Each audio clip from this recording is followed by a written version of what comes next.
आकाश ने घर आकर अपने माता पिता को ऐसी हालत में देखा तो उसके तो होश ही उड़ गए।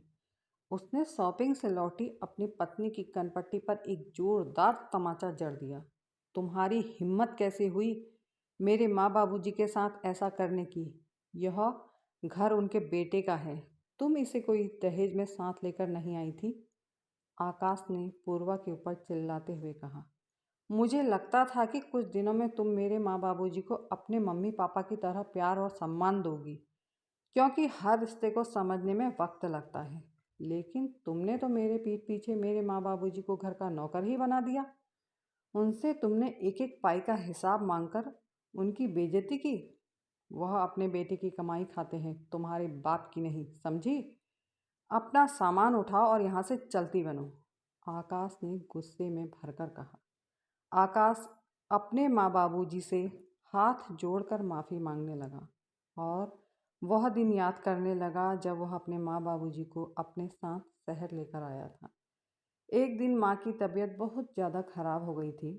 उसकी माँ को हार्ट अटैक आया था, तो शर्मा जी ने पड़ोसियों की मदद से उन्हें अस्पताल में भर्ती करवाया था। डॉक्टर ने उनके इलाज के लिए एक मोटी रकम मांगी थी, लेकिन शर्मा जी के पास इतने पैसे नहीं थे कि वह सारे पैसे जमा कर इलाज करवा पाते। उन्होंने अपने बेटे आकाश को फ़ोन किया। हेलो बेटा आकाश, मैं तुम्हारा पिता बोल रहा हूँ। तुम्हारी माँ को हार्ट अटैक आया है। यह सुनकर आकाश सन्न रह गया और भावुक होकर बोला, कब आया बाबूजी? और आपने मुझे बताया क्यों नहीं? बेटा कल रात ही आया है। तुम कुछ पैसे भेज दो। डॉक्टर ने पूरे 2 लाख का खर्चा बताया है। आकाश नम आंखों से बोला, पापा आप कैसी बातें कर रहे हैं? आप वहाँ ऐसी हालत में हैं और मैं यहाँ। नहीं बाबूजी, आप डॉक्टर से कहो कि वह इलाज शुरू करें। मैं अभी वहाँ पहुँच रहा हूँ और आप बिल्कुल चिंता मत कीजिए, माँ एकदम स्वस्थ हो जाएंगी। आकाश हड़बड़ाकर घर आया और अपनी पत्नी पूर्वा से बोला, हमें अभी गांव जाना पड़ेगा, माँ को हार्ट अटैक आया है। ओहो आकाश, तुमने मेरा सारा प्लान खराब कर दिया। तुम्हें पता है ना, आज मेरी फ्रेंड की शादी है। हमें वहाँ जाना है। 5 स्टार होटल में पार्टी रखी है। तुम कहीं नहीं जाओगे, तुम मेरे साथ चलोगे। और आकाश, अपनी माँ की चिंता क्यों कर रहे हो? बुढ़ापे में तो ऐसी बीमारियाँ लगी ही रहती हैं। पूर्वा आकाश के हाथ में हाथ डालते हुए बोली। आकाश ने अपना हाथ झटकते हुए कहा, तुम्हारा दिमाग खराब हो गया है क्या? मेरी माँ हॉस्पिटल में भर्ती है और तुम्हें पार्टी की पड़ी है। मैं अपने बाबूजी को इस हालत में अकेले नहीं छोड़ सकता, समझे तुम? आकाश ने तुरंत फ्लाइट पकड़ी और सीधे हॉस्पिटल पहुंचा। अपने बाबूजी को दूर से देखकर दौड़कर उसने उन्हें गले लगा लिया।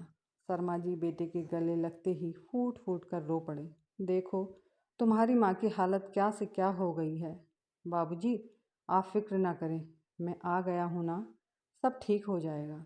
और आकाश ने अपने बाबूजी के आंसू पोंछे और अपने बाबूजी के हाथ को पकड़कर बोला, बाबूजी आप यहाँ बैठिए आराम से और भगवान से प्रार्थना कीजिए, मैं अभी आता हूँ। आकाश सबसे पहले सीनियर डॉक्टर से मिला। सर, चाहे कितना भी रुपया लग जाए, लेकिन मेरी माँ को ठीक कर दीजिए। डॉक्टर ने आकाश को दिलासा दिलाई।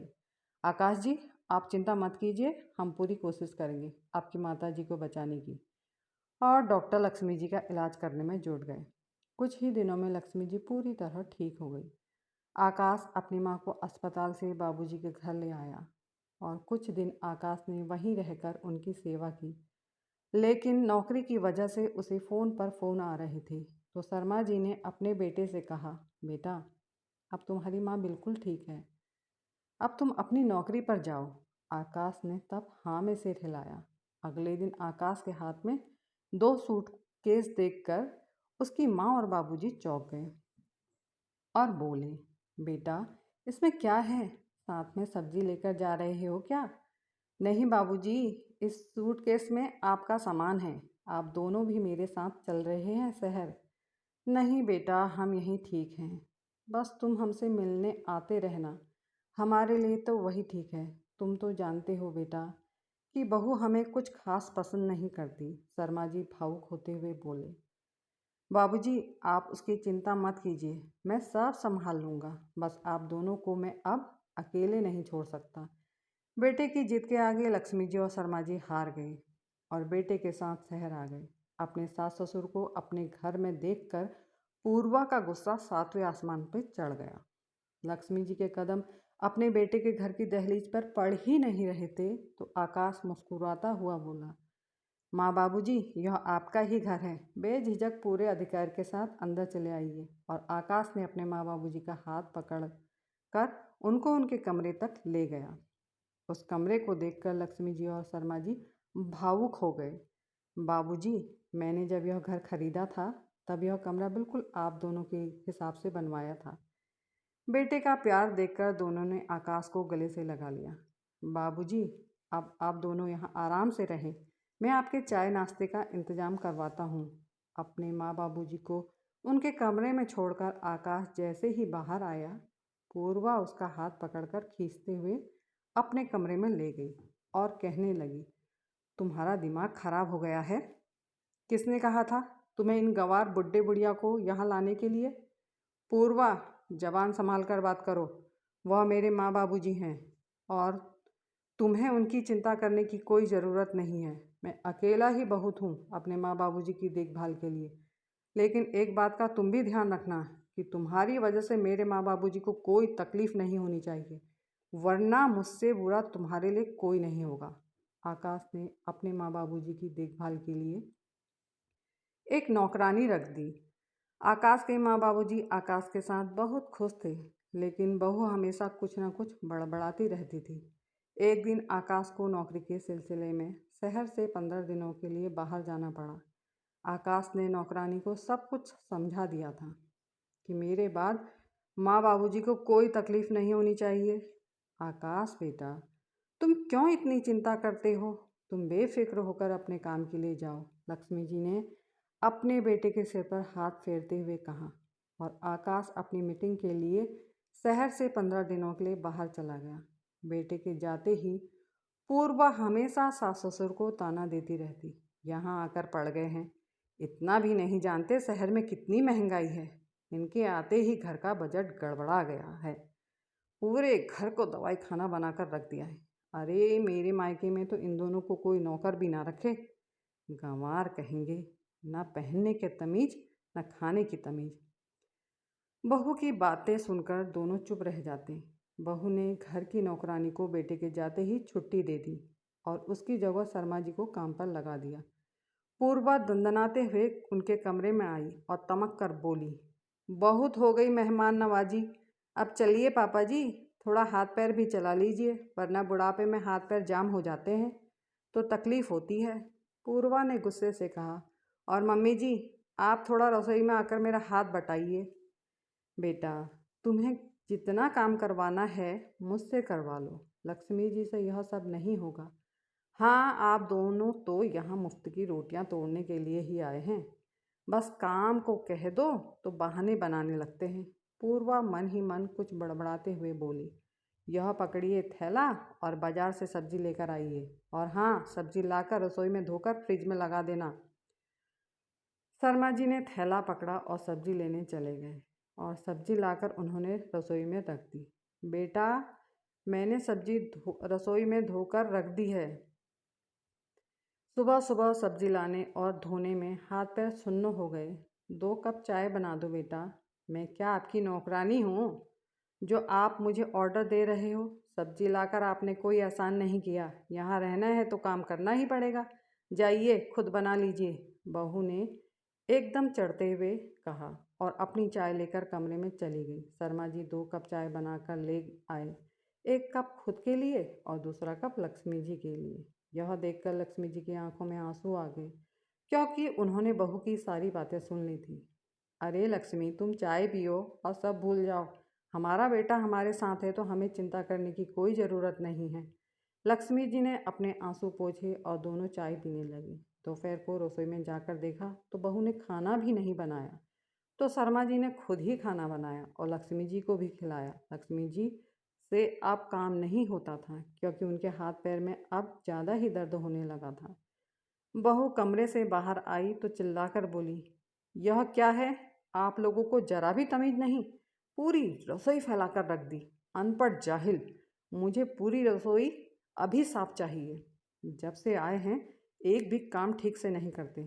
शर्मा जी बोले, बेटा तुम चिंता मत करो, मैं खुद रसोई और बर्तन साफ कर दूंगा। इतना कह बहू वहाँ से चली गई। बेचारे शर्मा जी ने सारी रसोई और बर्तन साफ किए। दोपहर का खाना बचा हुआ था, वही खाकर दोनों सो गए। माँ बेटा माँ बाबूजी का हाल चाल पूछने के लिए रोज़ सुबह शाम फ़ोन करता, मगर शर्मा जी और लक्ष्मी जी ने अपने बेटे से बहू की कोई शिकायत नहीं की। अगली सुबह बहू सब्जी और दूध लाने के लिए पैसे देते हुए बोली, सारी सब्जी का हिसाब पर्चे में लिख कर ले आना। शर्मा जी चुपचाप थैला पकड़कर सब्जी और दूध लेने चले गए। शर्मा जी ने सब्जी वाले से कहा, अच्छा भाई, एक काम करो, एक कागज़ पर इन सब्जियों का हिसाब लिखकर मुझे दे दो। सब्जी वाले ने कहा, अच्छा बाबूजी। सब्जी वाले ने सब्जी के दाम लिखकर शर्मा जी को पर्चा पकड़ा दिया। शर्मा जी सोचने लगे, चलो अच्छा है, सारी सब्जियों के का दाम और वज़न कागज़ पर लिखा है तो बहू को कोई शक भी नहीं होगा। बेचारे शर्मा जी की तो इस कड़ाके की सर्दी में सब्जी लाते हुए हालत ख़राब हो गई। रास्ते में उन्होंने एक चाय की दुकान देखी तो वहाँ रुककर उन्होंने 15 रुपए की चाय पी ली। थोड़ी देर पास जल रही आग पर अपने हाथ सेके और फिर चल दिए बेचारे सब्जी का थैला लेकर। ठंड इतनी थी कि ऐसा लग रहा था मानो हाथ पैर सुन्न पड़ गए हों। जैसे तैसे बेचारे शर्मा जी घर पहुँचे। रसोई में सब्जी धोकर फ्रिज में लगा दी। बहू सब्जी आ गई है, लेकिन बहू अभी सोकर ही नहीं उठी, शायद दोबारा सो गई थी। उन्होंने खुद ही 2 कप चाय बनाई और अपने कमरे में चले गए। थोड़ी देर बाद बहू के चीखने की आवाज़ आई, मुझे पता था, चोरी तो इन जैसे लोगों के रग रग में बसी होती है। सब्जी में से 15 रुपए बचे थे, वह कहाँ चले गए? आपको इतना भी नहीं पता कि किसी की चीज़ उससे बिना पूछे नहीं लेनी चाहिए? कहाँ हैं बाकी के रुपए? शर्मा जी संकोच से डरते हुए बोले, बहू ठंड बहुत लग रही थी, रास्ते में तो मैंने 15 रुपए की चाय पी ली। यहाँ तक आने में आपके पैर टूट नहीं जाते? घर आकर नहीं पी सकते थे? एक तो हमारी छाती पर मूंग दलने आ गए। इस तरह की बातें सुनकर दोनों की आंखें नम हो गई, पर बेटे के खातिर वह सब कुछ चुपचाप सहन कर रहे थे। अब तो शर्मा जी ही रोज़ अपना और अपनी पत्नी का चाय नाश्ता खुद बनाते, बर्तन धोते और रसोई भी साफ करते। अगले दिन बहू की फ्रेंड उससे मिलने आई। तब शर्मा जी लक्ष्मी जी के लिए मूंग की दाल बना रहे थे। अरे रीना, तू कैसे आई? मुझे बुला लिया होता, मैं खुद आ जाती तुझसे मिलने। बहू पूर्वा ने अपनी सहेली से कहा, क्यों, मैं तेरे घर नहीं आ सकती? क्यों नहीं, ऐसी बात नहीं है। अच्छा चल तू मेरे कमरे में चल, वहाँ चलकर बातें करते हैं। पूर्वा रीना का हाथ पकड़कर तेजी से अपने कमरे में ले गई ताकि शर्मा जी पर उसकी नज़र न पड़े। दोनों आपस में बातें कर रही थी कि शर्मा जी वहाँ पहुँच गए। बहू, मुझे नमक नहीं मिल रहा है, कहाँ रखा है? आपसे कितनी बार कहा है कि मेरे कमरे में मत आया कीजिए, समझ नहीं आता क्या? अब जाओ यहाँ से। पूर्वा शर्मा जी पर चिल्लाते हुए बोली। रीना ने पूर्वा से पूछा, यह कौन है इतने बुजुर्ग, और इससे पहले तो इन्हें यहाँ कभी नहीं देखा। अरे यार कुछ नहीं, नौकर रखा है, अभी अभी तो इसे सामान के बारे में कुछ पता नहीं है। बहू की बातें सुनकर शर्मा जी की आंखों में आंसू आ गए। पीछे से बहू ने आवाज़ दी, सुनो, मेरे लिए और मेरी फ्रेंड के लिए 2 कप कॉफ़ी बनाकर ले आओ, जल्दी से। शर्मा जी ने आंसू पोंछे और 2 कप कॉफ़ी बनाकर बहू के कमरे में ले गई और चुपचाप से वहाँ से वापस आए और अपनी पत्नी के लिए मूंग की दाल लेकर चले गए। क्या हुआ जी? बहू किस पर चिल्ला रही थी? अरे कुछ नहीं, तुम दाल खाओ वरना ठंडी हो जाएगी। इतने में बहू चिल्लाते हुए आई, अगर कॉफ़ी बनानी नहीं आती तो बता नहीं सकते थे? मुंह का सारा टेस्ट खराब कर दिया। क्या हुआ बहू? लक्ष्मी जी ने बड़े प्यार से पूछा।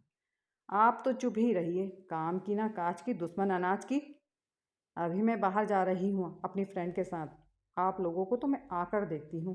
और हाँ, मेरे आने से पहले पूरा घर साफ हो जाना चाहिए। इतना कहकर बहू अपनी फ्रेंड के साथ बाहर चली गई। बहू की बातें सुनकर लक्ष्मी जी को रोना आ गया। अरे लक्ष्मी, तुम बात बात पर मत रोया करो। देखो, अगर मैं थोड़ा बहुत घर का काम कर भी लेता हूँ तो इसमें क्या बुराई है।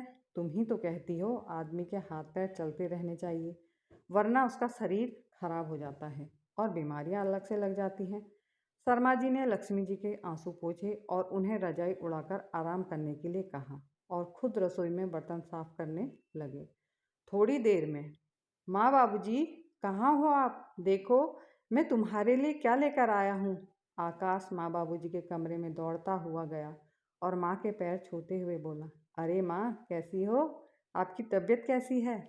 बेटे को सामने देख लक्ष्मी जी की आंखें भर आई। माँ देखो, तो मैं बेंगलुरु से दोनों के लिए क्या लेकर आया हूँ। आपके लिए कांजीवरम की साड़ी और बाबूजी के लिए। माँ, बाबूजी कहाँ हैं? मैं कब से उन्हें आवाज़ दे रहा हूँ, लेकिन वह मुझे कहीं नहीं दिखाई दे रहे हैं। लक्ष्मी जी ने रोते रोते अपने बेटे को सब कुछ बता दिया। यह सुनकर आकाश के गुस्से का ठिकाना ना रहा। रसोई में जाकर देखा तो बाबूजी बर्तन साफ कर रहे थे। यह देखकर आकाश की आंखों में आंसू आ गए। अरे बेटा, तुम कब आए? बाबूजी, काम जल्दी हो गया था तो मैं बस चला आया।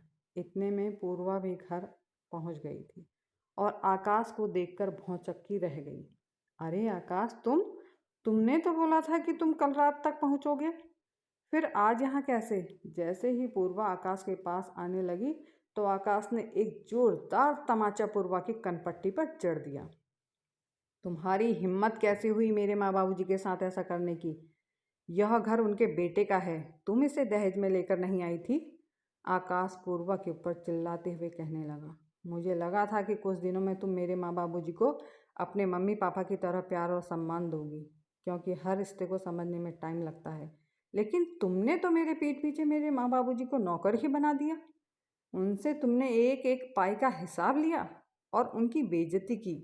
वह अपने बेटे की कमाई खाते हैं, तुम्हारे बाप की नहीं, समझी? तुम अपना सामान उठाओ और यहाँ से निकलो। आकाश ने पूर्वा पर खींचते हुए कहा, इस घर में तुम्हारी कोई ज़रूरत नहीं है। पूर्वा ने रोते हुए आकाश के पैर पकड़ लिए और माफ़ी मांगते हुए कहने लगी, आकाश, तुम मेरे साथ ऐसा कैसे कर सकते हो? तुम मुझसे बहुत प्यार करते हो ना? हाँ, मैं तुमसे प्यार करता हूँ, लेकिन इसका मतलब यह नहीं कि मैं अपने माँ बाबूजी का अपमान करने का अधिकार तुम्हें दे दूँ।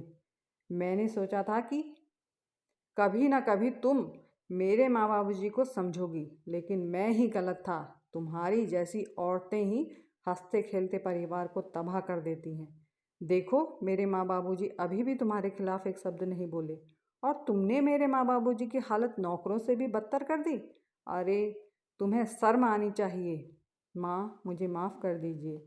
मेरे रहते आज के बाद आप दोनों को कोई तकलीफ़ नहीं होगी।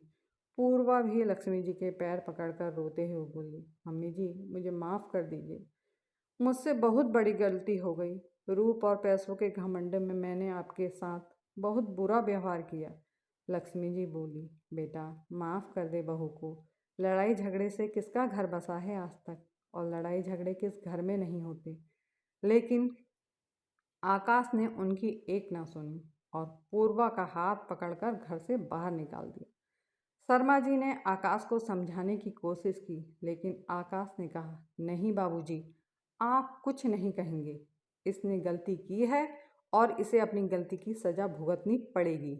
अगर आज मैंने इसे माफ़ कर दिया तो जो औरतें अपने माता पिता तुल्य सास ससुर के साथ नौकरों से भी ज़्यादा बुरा व्यवहार करती हैं, उन्हें कैसे सबक मिलेगा।